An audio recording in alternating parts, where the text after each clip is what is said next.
नमस्कार मेरे प्यारे भाइयों बहनों और बच्चों। आज हम गीता के दूसरे अध्याय का महत्व समझेंगे कि गीता के दूसरे अध्याय को पढ़ने का हमें क्या लाभ है, इसका महत्व क्या है। तो श्री कृष्ण भगवान विष्णु भगवान का ही अवतार हैं। वे अपने क्षीर सागर में अपनी सैया पर लेटे हुए हैं। लक्ष्मी जी उनके साथ हैं। तो लक्ष्मी जी उनसे पूछती हैं कि इसको पढ़ने का क्या महत्व है, कृपया बताइए भगवान। तो भगवान कहते हैं कि हे देवी, हे लक्ष्मी देवी। प्रथम अध्याय का तो उन्हें महत्व बता ही दिया है। अब दूसरे अध्याय का वे महत्व उनको बताते हैं। वे कहते हैं कि दक्षिण दिशा में वेता ब्राह्मण के पुरंदरपुर नामक गांव में एक ब्राह्मण रहता था। वह विद्वान था। उसका नाम देव शर्मा था। वह अतिथियों का बहुत सत्कार करता था, अतिथियों की पूजा करता था और उन्हें सम्मान से भोजन वगैरह करके उन्हें विदा किया करता था। एक बार वह अपने मन में विचार करने लगा कि इस सब करने के बावजूद भी उसके मन में कोई शांति न थी।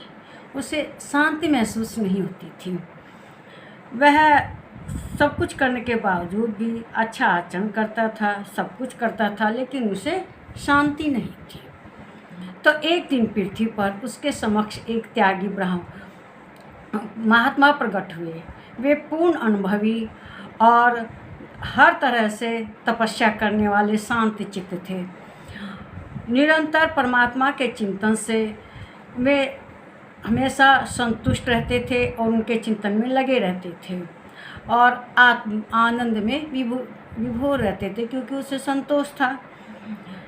तब वह जो ब्राह्मण था देव शर्मा नाम का, उसने उनसे पूछा, महात्मा, मुझे शांतिमय स्थिति कैसे प्राप्त होगी।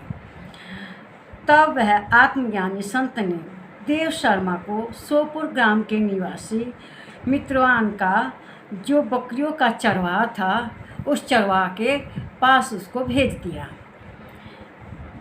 देव शर्मा ने महात्मा के चरणों में वंदना की और समृद्धशाली सोपुर ग्राम में पहुंचकर उसके उत्तर भाग में एक विशाल वन देखा। उसी वन में नदी के किनारे एक शिला पर मृत्यमान बैठा था। उसके नेत्र आनंदित रेत से निश्चल हो रहे थे, मतलब अब वो आनंद पा रहा था। तक तो उसे आनंद नहीं मिला था, लेकिन वहाँ पहुंचकर उसने आनंद महसूस किया। वह अपलक दृष्टि से देखता रहा।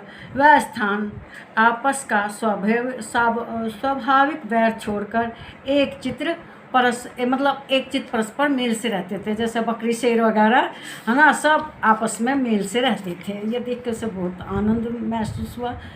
फिर उसने वहाँ उद्यान में मंद मंद वायु चल रही थी, इसका भी महसूस किया। और मृगों के झुंड शांत स्वभाव से बैठे थे और मित्रवान दया से भरी आनंद में मनोहारिणी दृष्टि से पृथ्वी पर मानो अमृत छिड़क रहा था।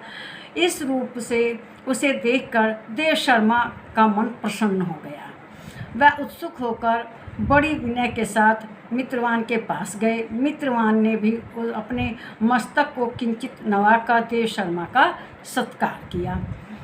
तदंतर देव शर्मा अमन्य चित्त से मित्रवान के समीप गए और जब उसके ध्यान का समय समाप्त हो गया, उस समय उन्होंने अपने मन की बात पूछी। महाभाग, मैं आत्मा का ज्ञान प्राप्त करना चाहता हूँ। मेरे इस मनोरथ की पूर्ति के लिए मुझे किसी ऐसे उपाय उपदेश दीजिए जिसके द्वारा मुझे सिद्धि प्राप्त हो जाए। देव शर्मा की बात सुनकर मित्रवान ने एक क्षण तक कुछ विचार किया। इसके बाद इस प्रकार कहा, विद्वान, इस एक समय की बात है, मैं वन के भीतर बकरियों की रक्षा कर रहा था। वो बहुत चरवाहा था ना, बकरी चलाता था। एक भयंकर व्याघ्र पर मेरी दृष्टि पड़ी। जो मानो सबको ग्रस लेना चाहता था। मैं मृत्यु से डरता था, इसलिए व्याघ्र को आते देखकर बकरियों के झुंड को आगे करके वहाँ से भाग चला। किंतु एक बकरी तुरंत ही सारा भय छोड़कर नदी के किनारे उस बाग के पास बेरोक-टोक चली गई। फिर तो व्याघ्र ने भी द्वेष छोड़कर चुपचाप खड़ा हो गया। व्याघ्र उसे इस अवस्था में देखकर बकरी बोली, व्याघ्र, तुम्हें तो अभिष्ट भोजन प्राप्त हुआ है, मेरे शरीर से मांस निकालकर प्रेम पूर्वक खाओ न। तुम इतनी देर से खड़े क्यों हो? तुम्हारे मन में मुझे खाने का विचार क्यों नहीं आ रहा?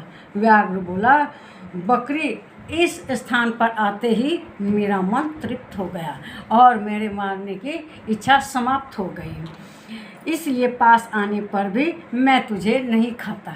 ये व्याघ्र ने बकरी से कहा।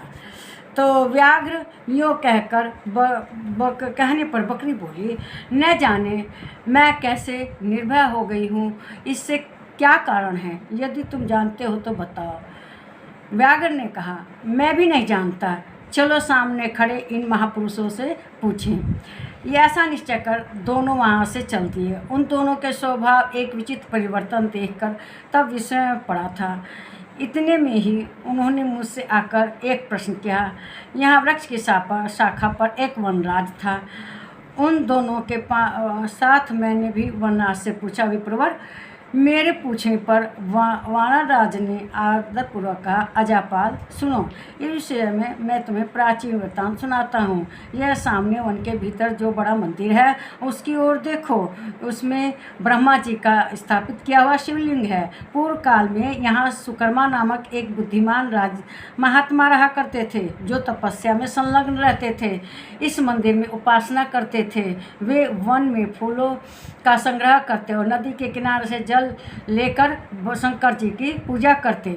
इस प्रकार आराधना का कार्य करते हुए सुकर्मा यहाँ निवास करते थे। बहुत समय बाद उनके समीप किसी अतिथि का आगमन हुआ। सुकर्मा ने भोजन करने के लिए फल लाकर अतिथि को अर्पण किया और कहा, विद्वान, मैं केवल तत्व ज्ञान की इच्छा से भगवान शंकर जी की तपस्या करता हूँ। आज इस आराधना का फल परिपक्व होकर मुझे मिल गया, क्योंकि इस समय आप जैसे महापुरुष ने मुझ पर अनुग्रह किया है। सुकर्मा के वचन सुनकर तपस्या के धनी महात्मा अतिथि को बड़ी प्रसन्नता हुई। उन्होंने उस शिलाखंड पर गीता का दूसरा अध्याय लिख दिया और ब्राह्मण को उसे पाठ एवं अभ्यास करने के लिए आज्ञा दी कि इसका पाठ करो, इसका अभ्यास करो। गीता के दूसरे अध्याय का। ब्राह्मण, इससे तुम्हारा आत्मज्ञान संबंधी मनोरथ अपने आप सफल हो जाएगा। यो कहकर वे बुद्धिमान तपस्वी सुकर्मा के सामने ही उसके देखते देखते अंतर ध्यान हो गए। सुकर्मा विस्मित होकर उनके आदेश के अनुसार निरंतर गीता के द्वितीय अध्याय का अभ्यास करने लगा। तदंतर दीर्घकाल तक पश्चात अंतःकरण शुद्ध होकर उसे आत्मज्ञान की प्राप्ति हुई। फिर वे जहाँ जहाँ गए वहाँ वहाँ का तपोवन शांत हो गया। उनमें शीत, उष्ण, राग, द्वेष आदि की बाधाएं दूर हो गई। इतना ही नहीं, उन स्थानों में भूख प्यास का कष्ट भी जाता रहा, भय का सर्वथा अभाव हो गया। यह सब द्वितीय अध्याय का जप करने वाले सुकर्मा ब्राह्मण की तपस्या का फल है। यही इससे फल मिलता है। जो दूसरा अध्याय पढ़ते हैं उससे यही फल मिलता है कि मनुष्य में सब ठीक हो जाता है, उसे किसी तरह की कोई चिंता फिक्र नहीं रहती। मित्रवान कहता है, वानरराज यूँ कहने पर मैं प्रसन्नतापूर्वक बकरी और बाघ के साथ उस मंदिर की ओर गया। वहाँ जाकर शिलाखंड पर लिखे गीता के द्वितीय अध्याय को मैंने देखा और पढ़ा। उसी की आवृत्ति करने से मैंने तपस्या पा लिया। अंतः भद्रपुर, हे महान पुरुष, तुम भी सदा द्वितीय अध्याय की आवृत्ति किया करो। ऐसा करने से मुक्ति तुमसे दूर नहीं हुई, इससे मुक्ति भी मिलती है और मोक्ष भी मिलता है। श्री भगवान कहते हैं, प्रिय मित्रवान के इस प्रकार आदेश देने पर देव शर्मा ने उसका पूजा किया और उसे प्रणाम करके पुरंदरपुर की राह ली। वहाँ किसी देवालय में पूर्वोक्त आत्मज्ञानी महात्मा को पाकर उन्होंने यह सारा वृत्तांत निवेदन किया और सबसे पहले उन्हीं से द्वितीय अध्याय को पढ़ा। उनसे उपदेश पाकर शुद्ध अंतःकरण वाले देव शर्मा प्रतिदिन इस अध्याय का पाठ करने लगे। फिर क्या हुआ? उनसे उपदेश पाकर शुद्ध अंतःकरण से प्रतिदिन श्रद्धा से द्वितीय पाठ का अभ्यास करने लगा। तब से उन्होंने प्रश्न के योग्य परम पद को प्राप्त किया, जो ब्रह्म परम पद कहलाता है। उसको लक्ष्मी, यह द्वितीय अध्याय का ज्ञान लक्ष्मी जी को भगवान ने कहा। जय श्री राधे कृष्ण। इस वीडियो को लाइक करें, शेयर करें, इस पर कमेंट करें और मेरे चैनल को सब्सक्राइब कीजिए। नमस्कार प्यारे भाई।